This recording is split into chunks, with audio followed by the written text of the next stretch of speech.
Hello everyone and welcome to my Soap Twist 24 channel. I hope everyone is having a wonderful day. Before we begin, please hit the subscribe button and give this video a thumbs up. Luna sat stiffly in the hard chair, hands clutched tightly in her lap, fingers tugging the hem of her sweater. The air smelled vaguely of bleach and sadness, which clung to the back of her throat and made her stomach churn. She was unsure why she was here. Not really. The letter arrived 2 weeks earlier, scrawled in a shaky hand and postmarked from the California Women's Correctional Facility. The words had been brief, even enigmatic, but they had burnt into her mind. I am your mother. I need to see you. Please come. Luna had read it several times, her heart pumping with dread and fascination. Her mother? The lady who abandoned her as a newborn, leaving her to be raised by a series of foster parents? In 23 years, she had never reached out. Luna had spent her life stitching together a frail sense of self, attempting to fill the emptiness left by an unknown mother. This came out of nowhere, a summons for a prison, of all places. She almost didn't come. She had crumpled the letter and dumped it in the garbage, only to retrieve it an hour later, smoothing the creases with quivering fingers. Something had drawn her here, a desire for answers, perhaps, or perhaps the anguish of a wound that had never quite healed.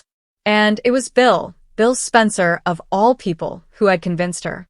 You'll regret it if you don't go, he'd warned, his voice steady but sympathetic, his eyes carrying a weight she couldn't quite grasp. Closure's worth more than you think. Bill wasn't actually family. He was a buddy of a friend, a larger-than-life figure who met Luna during one of his several business projects in Los Angeles. He'd taken an interest in her, perhaps because he recognized something in her quiet persistence and talent for design, which had secured her a junior position at Forrester Creations. Perhaps he knew more about her past than he let on. Luna hadn't probed him on it, but his cryptic remarks about her mother, hints that he'd known her once, long ago, had stuck with her. The heavy door across the room clanked open, jolting Luna out of her reverie. A guard entered, followed by a woman wearing an orange jumpsuit. She looked pale and weak, with dark hair streaked with gray twisted up in a sloppy bun. Luna's face was lined and her eyes sunken, but something about the contour of her jaw and the shape of her nose made her breath catch. It was like staring into a distorted mirror, seeing a version of herself that had aged due to time and struggle. The woman's gaze fixed on Luna's, and for a minute, the room appeared to shrink, the air dense with unspoken history. The guard motioned for the woman to sit, and she shuffled forward slowly, as if carrying an invisible weight. She sat across the table from Luna, hands bound in front of her, and smiled hesitantly. "Luna," she whispered gently, her voice gruff yet warm. Luna's throat clenched as she said, "You came." She wanted to say something caustic and cutting, but why now? Where were you when I needed you? However, the words would not come. Instead, she gave a stiff nod, her gaze locked on the woman's face, looking for something familiar, something to make this moment feel real. "I'm Sheila," the woman stated, as if Luna didn't know. "Your mother." The word mother landed like a punch, and Luna flinched. She'd imagined this moment 1,000 times as a child, laying awake in foster homes, anticipating a tearful reunion, a warm hug, and an explanation that would make sense of her desertion. But this frigid chamber, this stranger in handcuffs, didn't match her fantasies. "Why am I here?" Luna inquired, her tone barely above a whisper. "Why now?" Sheila's smile faded, and she looked down at her hands, curling her fingers together. "I've wanted to reach out for years," she added. "But I couldn't. Not till now." Luna clenched her jaw. Couldn't? Or did not want to? Sheila's eyes flickered up, and there was a flash of something, perhaps pain or shame. "It is complicated, Luna. I wasn't ready to be a mother. Not then. And not for a long time." Luna slumped back in her chair, crossing her arms to protect herself. "You're in prison," she stated bluntly. "That's why you reached out, right? You're stuck here, and now you want something from me." "No," Sheila responded swiftly, her voice rising. "No, that is not it. I swore. I just needed to see you. To know you're okay. Okay. Luna's voice cracked, and she disliked how vulnerable it sounded. I grew up in foster care. I moved from house to house, never understanding why my own mother didn't want me. Do you think that is okay? Sheila's face crumpled, and Luna feared she would cry. However, she didn't. Instead, she took a big breath and leaned forward, her handcuffs resting on the table. I know I failed you, she admitted. I understand I do not deserve your forgiveness. But I want you to understand the reality. Regarding why I gave you up. Luna's heart thumped in her chest. The truth. Wasn't that what she had always wanted? But now that it was within reach, she was unsure if she could manage it. She thought of Bill again, his words repeating in her mind. Closure is worth more than you realize. She gulped hard and nodded. Fine. Tell me. Sheila told her story in parts, halting and painful, like if she were putting together a puzzle she hadn't touched in years. She was just 20 years old when Luna was born, caught up in a maelstrom of bad decisions and even worse men. Sheila claimed Luna's father was a lovely drifter named Tom, who had promised her the world before disappearing when she told him she was pregnant. Sheila, alone and afraid, had tried to keep Luna and make a life for them, but she was drowning in debt, addiction, and a succession of abusive relationships that had sent her spiraling. I thought I was protecting you, Sheila explained, her voice breaking. I figured if I gave you up, you'd have a better chance. A family who could provide you with what I couldn't. Luna's eyes sting, but she blinks back tears. You didn't even try to find me, she explained. Not once. I did, Sheila said, moving forward. I tried to find you, but the system was confusing. And by the time I was clean and able to clear my mind, you had already left. I moved from one home to another. I didn't know where to begin. Luna wanted to trust her, but the fury remained sharp and jagged. So, why now? She asked again. Why did you write me that letter? Sheila paused, her gaze shifting to the side as if looking for the proper words. Because of Bill, she replied finally. He found me. Luna froze. Bill? What's Bill's role in this? Sheila's lips pinched into a narrow line, and Luna worried she wouldn't respond. She sighed and slumped back in her chair, shoulders sagging. I've known Bill for a long time. We got involved years ago before you were born. We didn't remain in touch for long, but we did communicate occasionally. He informed me where you were. He's the one who stated you deserved to know the truth. Luna's thoughts raced. Did Bill know her mother? He knew all along, but he didn't say anything. She experienced a flash of betrayal, followed by confusion. Why would Bill, a man who appeared to have it all, money, power, and a large empire, care about her and nobody from nowhere? Why would he keep this secret? What is the truth then? Luna asked, her voice shaking. Why did I have to come here? Sheila's eyes softened, and Luna recognized something resembling love in them. The truth is, I never stopped loving you, she told me. Not for one day. I made awful mistakes. I got tangled up with the wrong people and done things I am not proud of. That's why I'm here. She made vague gestures toward the chamber, the cuffs, and the walls. But you're the only good thing I ever did. And I needed you to know. Luna's throat tightened, and she looked away, unwilling to face Sheila's eyes. She wanted to believe her, to feel something other than the rage and pain that had characterized her for so long. But it wasn't so easy. A single, meaningful talk could not erase 23 years of abandonment. The guard's voice broke through the hush. 5 minutes left. Sheila stiffened her face and reached out, her shackled hands hovering over the table, as if she wanted to touch Luna, but couldn't. I don't expect you to forgive me, she explained. I don't expect you to come back.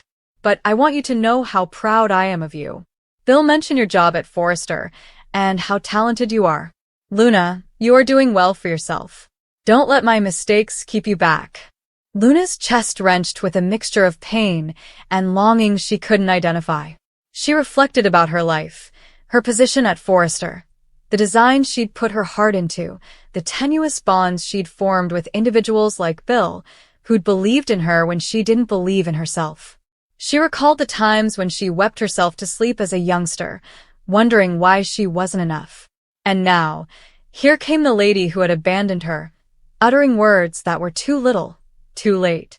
"I don't know what to say," Luna confessed, barely audible. "You don't have to say anything," Sheila replied. "Just live your life. Be cheerful. That's all I want from you." The guard moved forward, signifying the end of the visit. Sheila stood there, her motions languid, as if she was hesitant to leave. She stared at Luna one final time, her eyes brimming with unshed tears. "Thank you for coming," she responded. "It means more than you know."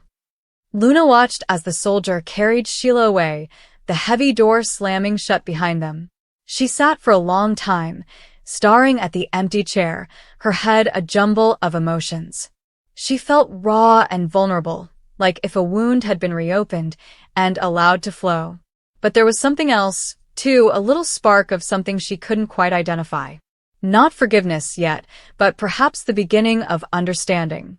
When Luna stepped out of the prison, the late afternoon sun blinded her, and she squinted against it, her breath catching as she fought to steady herself. Bill was waiting for her, leaning against his sleek black automobile with his arms crossed and an enigmatic expression. He straightened as she approached, his gaze fixed on her face. "Are you okay?" he asked, his voice low. Luna shook her head, not trusting her ability to speak. She felt like she may break if she tried. Bill didn't push, simply opened the passenger door and motioned for her to enter. They traveled in quiet for a while, with only the buzz of the motor filling the space between them. Los Angeles spread out beyond the windows, a wide jumble of hopes and disappointments. Finally, Luna spoke in a hoarse voice. "You knew her." "You knew all along." Bill tightened his grip on the steering wheel, but he did not glance at her. "Yeah," he replied. "I knew. Why didn't you inform me?" He sighed, a weighty sound that seemed to contain years of sadness. "It wasn't my story to tell," he replied. "Sheila is complicated. Always has been. I didn't want to drag you into her problem until you were ready." "Ready?" Luna's voice raised, vehemently angry. "You think I was prepared for that? For sitting across from her in a prison and hearing her say she loves me after all this time?" Bill pulled into a parking lot and turned to face her, his gaze calm but tinted with guilt. "I didn't know how it would go," he said. "But I knew you had to see her. To hear her out. Luna, you've carried this weight your entire life." Luna's eyes burned, and she looked away, blinking quickly. "I don't know if I can," she said. "I don't know if I can forgive her." "You don't have to," Bill replied. "Not now, never, if you don't want to. But you had to know who she was. What happened? You deserved it." Luna remembered Sheila's face, how her eyes softened when she talked of adoring her. She recalled the letter, the wobbly handwriting, and the request for a chance to connect. And she thought about Bill, the man who had somehow become a part of her life, forcing her to confront a past she had worked so hard to forget. "Why would you care?" she asked abruptly, turning to look at him. "Why is any of this important to you?" Bill remained quiet for a long time, his gaze fixated on the horizon. When he spoke, his tone was low and tentative. "Because I know what it's like to lose someone," he explained. "I wish you'd had one more chance to put things right. I didn't want that for you."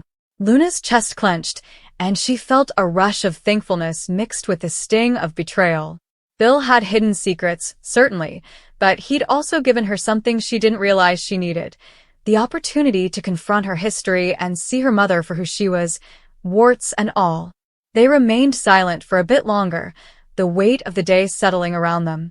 Luna had no idea what would happen next, whether she'd see Sheila again or find a way to mend the traumas of her childhood. But for the first time in a long time, she felt supported in carrying them. Luna returned to Forrester Creations and poured herself into her work, sketching patterns late into the night, lost herself in the lines and colors that had always been her sanctuary. Her co-workers observed a shift in her, a quiet intensity and rawness in her designs that hadn't been present before. They had no idea of the prison visit, Sheila or Bill, or the complicated past that had led her here. They only noticed the beauty she made, and how her sketches seemed to vibrate with emotion. However, Luna carried the meeting with her mother like a stone in her breast. Some days, she wanted to call the prison, demand more information, and yell at Sheila for all the years she'd lost. Other days, she wanted to forget everything and pretend the letter never arrived. She hadn't told anyone at Forrester about it, not even Hope, who had become her mentor, or RJ, who had been nothing but helpful. It was too personal and real. Bill called her on occasion, brief but consistent. "Are you doing okay?" He'd question and she'd nod, even though he couldn't see her and she wasn't certain it was real. He never pressed or asked for information, but she could see he was looking out for her in his own way. One evening, while Luna was packing up her sketches in the Forrester studio, her phone rang with a new email. The subject line simply stated, "From Sheila." Her heart stuttered, and she hesitated to open it. The message was only a few lines long, yet it hit her like a wave. "Luna, I understand that I have no right to ask anything of you, but I meant what I said. I'm proud of you. If you ever want to write back, I'm available. If not, I can understand. Love, Sheila." Luna looked at the television, her eyesight blurring. She wasn't sure if she'd write back, if she'd ever be able to bridge the gap between them. But for the time being, she saved the email, tucking it away like a piece of her history she was unwilling to let go of. Luna felt a glimmer of hope as she stepped out into the Los Angeles night, the city lights gleaming like promises. Nor for a beautiful ending, nor for a fairy tale reunion, but for something more basic, the opportunity to keep moving forward, to keep creating, to keep finding her place in a world that had once felt so empty. And maybe it was enough.